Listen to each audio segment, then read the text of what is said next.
Kata Nabi SAW, siapa yang masuk surga, keperawakannya akan seperti Adam, 60 siku ke langit, 27,5 meter tinggi kita di surga nanti.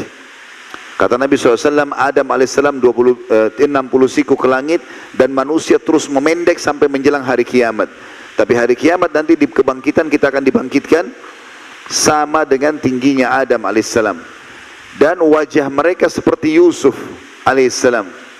Yang kata Nabi SAW, Yusuf AS telah diberikan sepertiga kegagahan dunia.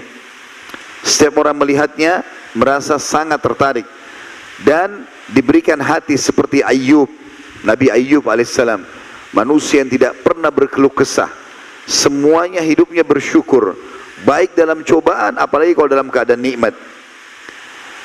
Kemudian juga ada hadis-hadis yang lain yang kata Nabi SAW, sesungguhnya ahli surga akan diberikan istana-istana yang megah, sampai seseorang di antara mereka tidak pindah dari satu sisi istananya karena nikmatnya itu selama 70 tahun, baru dia pindah ke sisi yang lain. Dia akan diberikan dayang-dayang. Kata Nabi SAW, ahli surga yang paling rendah akan diberikan pelayan 10.000 orang. 10.000 orang. Setiap pelayan membawa 2 nampan dari makanan. Maka ahli surga itu akan makan dari nampan pertama sampai nampan terakhir, kenikmatannya sama. Karena ahli surga tidak akan pernah merasakan lapar dan tidak akan pernah merasakan lagi kenyang. Mereka makan bukan karena lapar, mereka berhenti bukan karena kenyang. Kalau kita makan karena lapar, kita targetnya menghabiskan makanan, maka kenikmatan makanan jadi hilang. Tapi kalau kita dalam kondisi tidak lapar, kemudian kita juga tidak kenyang, ditawarkan mau makan apa pak, mau makan apa bu, kita mesti bisa milih. Oh saya mau makan ini, saya mau makan, karena dia bisa nikmati, perutnya nggak lapar. Begitu juga kalau orang kenyang, kalau kenyang dia nggak bisa makan lagi, kenikmatan makanan hilang. Kalau dia sudah makan 2 piring, dikasih lagi ayam bakar, dikasih lagi ini, dia nggak bisa makan lagi. Maka ahli surga, kata Nabi SAW, makan dari nampan pertama sampai nampan terakhir, semuanya kenikmatannya sama, karena tidak ada lagi rasa kenyang.